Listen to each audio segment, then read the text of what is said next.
बाबा रामदेव जी का पुराना इतिहास।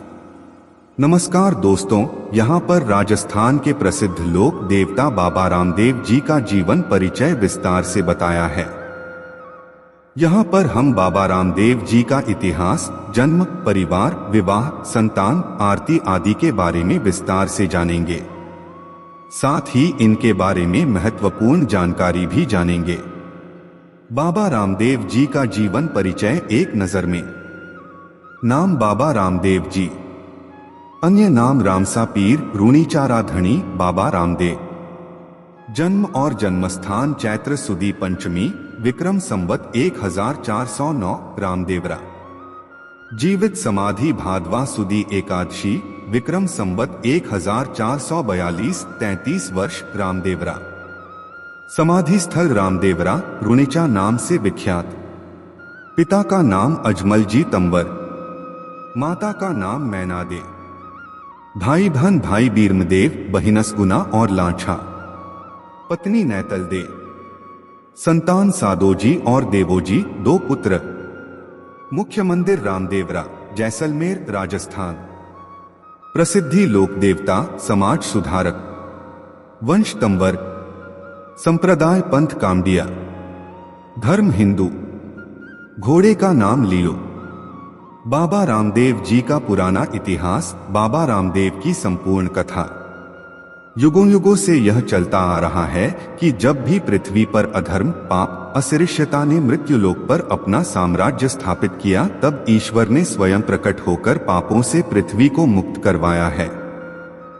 जब भी पृथ्वी पर पाप बढ़ाते हैं, तब ईश्वर ने कभी राम, कभी कृष्ण, निसिंह, कच्छ, मच्छ आदि अनेकों रूपों में प्रकट होकर पृथ्वी को पाप युक्त किया है। उसी प्रकार कलयुग में पश्चिमी राजस्थान में फैले भैरव नामक राक्षस के आतंक एवं तत्कालीन समाज में अस्पृश्यता, सांप्रदायिकता अपने चरम सीमा पर पहुंच गई थी। इसीलिए भैरव राक्षस का वध एवं समाज में सामाजिक समरसता की अलख जगाने के लिए बाबा रामदेव जी का अवतार हुआ।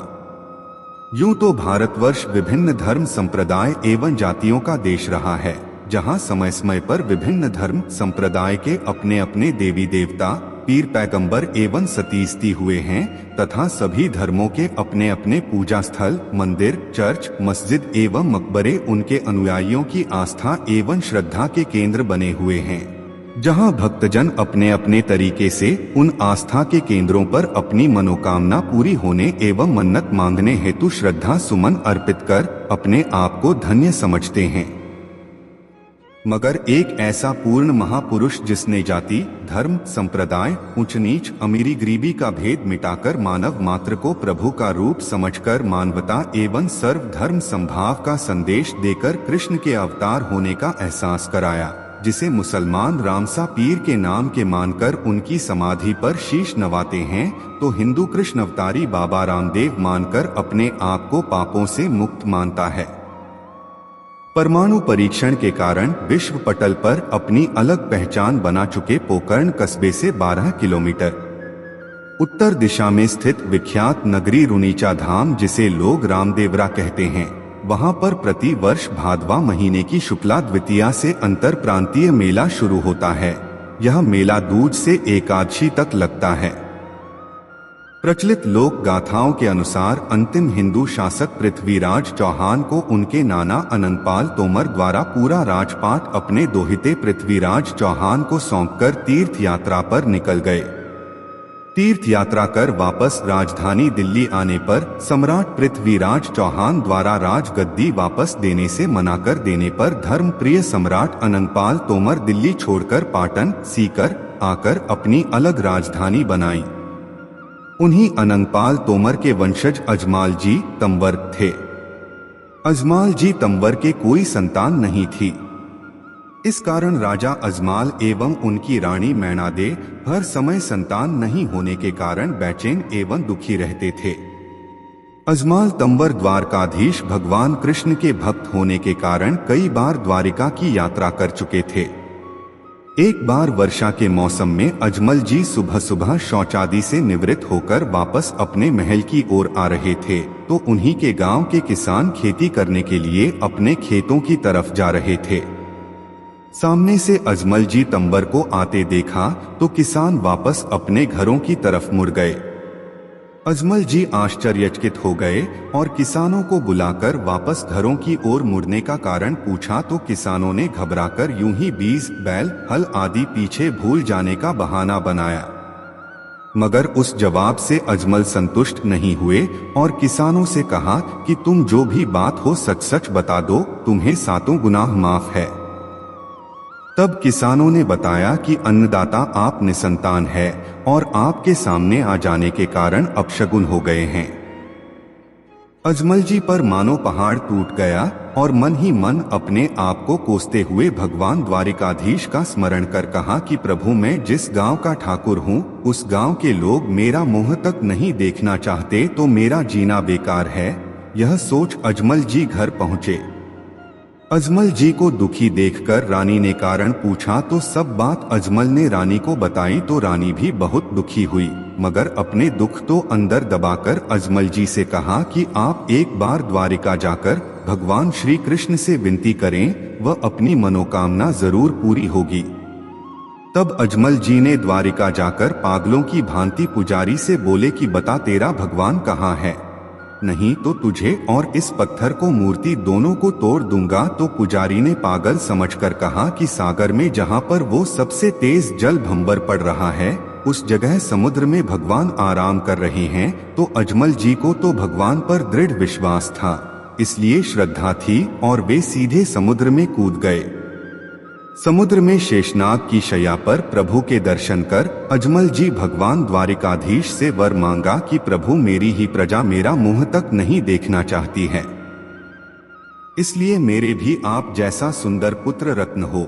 भगवान द्वारिकाधीश ने कहा, मेरे जैसा तो मैं ही हूँ। तब अजमल जी तंवर ने कहा कि प्रभु, आपको ही मेरे घर पुत्र रूप में आना होगा। यह वचन ले अजमल जी वापस आए। प्रचलित लोक धारणाओं के अनुसार अजमल जी के घर पहले पुत्र का जन्म हुआ, जिसका नाम बिरमदेव रखा गया और उसके बाद विक्रम संवत 1409 चैत्र सुदी पंचमी के दिन अजमल जी तंवर के घर बाबा रामदेव जी का जन्म हुआ। कलयुग के अवतारी बाबा रामदेव ने अपने शैशव काल में ही दिव्य चमत्कारों से देव पुरुष की प्रसिद्धि पाली थी। प्रचलित लोक गाथाओं के अनुसार बाबा रामदेव ने अपने बाल्यकाल में ही माता की गोद में दूध पीते हुए चूल्हे पर से उफनते हुए दूध के बर्तन को नीचे रखना, कपड़े के घोड़े को आकाश में उड़ाना, स्वार्थी सुथार को सर्पदंश से मरने के बाद वापस जिंदा करना आदि कई है। ज्यों-ज्यों बाबा रामदेव जी किशोरावस्था में प्रवेश कर रहे थे, उनके दैविक पुरुष होने के चर्चे दूर दूर तक फैल रहे थे। प्रचलित गाथा के अनुसार कृष्णावतार बाबा रामदेव जी भैरव राक्षस के आतंक को मिटाने के लिए ही पृथ्वी लोक पर अवतरित हुए थे। एक दिन बाबा रामदेव जी अपने साथियों के साथ गेंद खेल रहे थे। खेलते खेलते गेंद को इतना दूर फेंक दिया कि सभी साथियों ने अपने आप को गेंद लाने में असमर्थता जताते हुए कहा कि आपको ही गेंद लानी पड़ेगी। तो बाबा रामदेव गेंद लाने के बहाने वर्तमान पोकर्ण की घाटी पर स्थित साथल में आकर भैरव के अत्याचारों से लोगों को मुक्त करवाना था। बाबा रामदेव जी के बालक रूप में सुनसान पहाड़ी पर अकेले देखकर पहाड़ी पर धूना लगाए बैठे बालीनाथ जी ने देखा तो कहा कि बालक, तू कहाँ से आया है?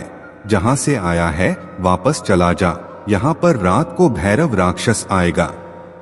बालीनाथ जी ने कहा कि यह आदमखोर राक्षस तुझे खा जाएगा। तब बाबा रामदेव जी ने रात के समय वहां पर रुकने की प्रार्थना की तो बालीनाथ जी ने अपनी कुटिया आश्रम में पुरानी गुड्डी ओढ़ाकर बालक रामदेव को चुपचाप सो जाने को कहा। अर्धरात्रि के समय भैरव राक्षस ने वहां आकर बालीनाथ जी से कहा कि आपके पास कोई मनुष्य है, मुझे मानुष गंध आ रही है। तो बालीनाथ जी ने भैरव से कहा कि यहाँ पर तो तूने 12 कोस तक तो पक्षी भी नहीं छोड़ा है, मनुष्य कहाँ से आया? तब बाबा रामदेव ने गुरु बालीनाथ द्वारा चुपचाप सो जाने का आदेश दिए जाने के कारण बोले तो कुछ नहीं, मगर अपने पैर से गुड्डी को हिलाई तो भैरव की नजर गुड्डी पर पड़ी तो गुड्डी को खींचने लगा। मगर बाबा के चमत्कार से गुड्डी द्रौपदी के चीर की तरह बढ़ने लगी। तो बालीनाथ जी महाराज ने सोचा कि यह कोई सामान्य बालक तो नहीं है, जरूर कोई दिव्य बालक है। गुद्दी को खींचते खींचते भैरव राक्षस हाँफकर भागने लगा तो बाबा रामदेव जी ने उठकर बालीनाथ जी महाराज से आज्ञा लेकर भैरव राक्षस को वध कर लोगों को उसके आतंक से मुक्त किया। भैरव राक्षस को वध करने के बाबा रामदेव जी भैरव राक्षस की गुफा से उत्तर दिशा की तरफ कुआं खुदवाकर रुणीचा गांव बसाया। बाबा रामदेव जी के विद्या चमत्कारों के चर्चे दूर दूर तक सूर्य के प्रकाश की भांति फैलने लगे। उस समय मुगल साम्राज्य होने के कारण कट्टर पंथ भी चरम सीमा पर था। एक बार बाबा रामदेव जी की परीक्षा लेने के लिए 5 पीर आए। उस समय बाबा रामदेव जी जंगल में घोड़ों को चरा रहे थे और पीरों को देखकर पूछा, आप कहां से आए हैं और कहां जाएंगे? तो उन पीरों ने अपने आने का पूरा वृतांत सुनाया तो बाबा रामदेव जी ने बड़े आदर सत्कार के साथ उन पीरों को भोजन परोसकर पीरों से भोजन करने को कहा। तो उन 5 पीरों ने दूसरे के बर्तन में खाना खाने को मना करते हुए कहा कि हम तो अपने ही बर्तनों में भोजन करते हैं और उन बर्तनों को अपने मक्का सऊदी अरब पर ही भूल आए हैं।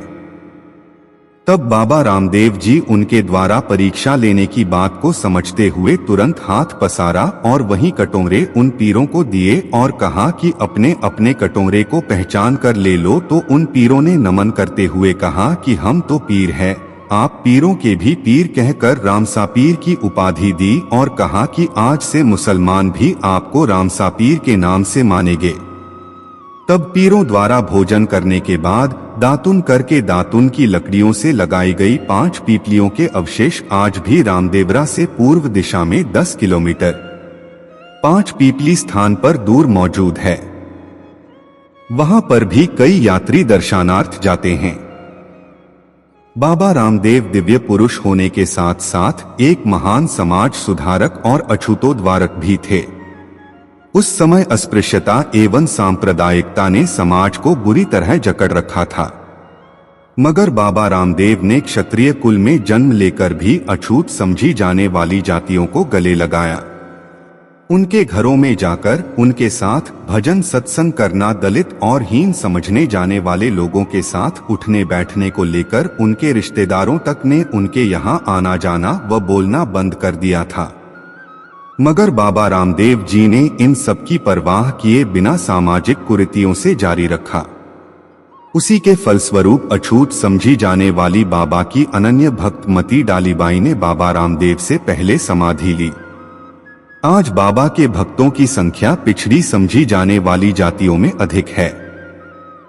बाबा रामदेव जी ने अपने 33 वर्ष की अल्प आयु में अनेक चमत्कार और समाज सुधार के कार्य कर वर्तमान राम सरोवर की पाल पर भादवा सुदी एकादशी विक्रम संवत 1442 को जीवित समाधि ली।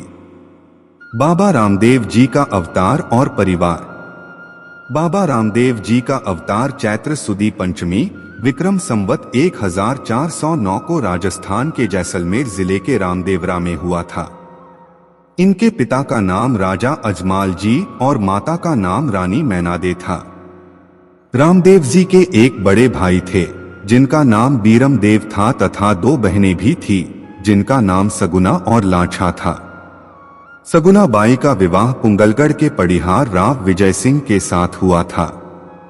बाबा रामदेव जी का विवाह और संतान। बाबा रामदेव जी का विवाह अमरकोट के ठाकुर दलजी सोढ़ की पुत्री नैतलदे के साथ संवत 1426 में हुआ था। रामदेव जी के 2 पुत्र थे जिनका नाम सादोजी और देवोजी था। रामदेवरा में दर्शनीय स्थल। रामदेवरा मंदिर। वर्तमान मंदिर के गर्भगृह में बाबा रामदेव जी की समाधि स्थल है। इस स्थान पर बाबा रामदेव जी ने जीवित समाधि ली थी। मुख्य मंदिर के अंदर प्रवेश करते ही बाईं दीवार में आले में अखंड ज्योति जलती है जो कि बाबा के समाधि लेने से आज तक निर्बाध रूप से प्रज्वलित है। इस ज्योति में दवा प्राप्त अंजन नेत्र में लगाने से समस्त प्रकार के नेत्र रोगों से मुक्ति मिलती है। इस मंदिर के गर्भगृह में 3 समाधियां हैं। बीच बाबा रामदेव जी की व आसपास में दादा श्री रणसी जी व माता मेणादे की समाधियां हैं। बाबा की समाधि पर शुक्ल दूज व एकादशी की स्वर्ण मुकुट सुशोभित होता है। इस मुख्य समाधि स्थल से आगे निकलने पर बाबा रामदेव जी के दोनों पुत्रों सादोजी व देवराज जी की समाधियां हैं। डालीबाई की समाधि। बाबा के मंदिर के ठोक पूर्वी ओर डालीबाई का मंदिर है। कहा जाता है कि डालीबाई बाबा की परम भक्त थी। जब बाबा ने समाधि लेने का निर्णय लिया तो और अपने परिजनों एवं परिचित को बुलाकर समाधि खुदवाई। जब समाधि खुदकर तैयार हो गई तो डालीबाई ने कहा कि प्रभु पहले मैं समाधि लूंगी और यह जो समाधि खोदी गई है यह मेरी है, आप दूसरी खुदवाइए। तब अन्य लोगों ने कहा कि आपकी समाधि होने का क्या प्रमाण। थोड़ी और खोदने का कहा और बताया कि अगर इस समाधि में आठी, डोरी, कांगसी, कंघी व सिर में गूंथने का सूत निकले तो यह समाधि आप लोग मेरी मानना। तब ऐसा करने पर डालीबाई द्वारा बताए प्रमाण मिल गए। तब उस समाधि में डालीबाई विराजमान हो गई। इनकी समाधि बाबा रामदेव जी की समाधि से कुछ ही दूरी पर स्थित है। रामसरोवर तालाब। बाबा रामदेव जी ने रामसरोवर तालाब को जनसाधारण के लिए पेयजल मुहैया कराने के उद्देश्य से खुदवाया था, जो अच्छी खासी झील है। इस रामसरोवर में भक्त गण स्नान लाभ लेकर बाबा की समाधि के दर्शन करते हैं। इस रामसरोवर को वर्तमान में कई सरकारी योजनाओं के द्वारा काफी विकसित किया गया है। भैरव राक्षस की गुफा। रामदेवरा कस्बे से करीब 8 किमी दक्षिण में स्थित हैं। भैरव राक्षस इस क्षेत्र में तांडव मचाकर इसी गुफा में विश्राम करता था।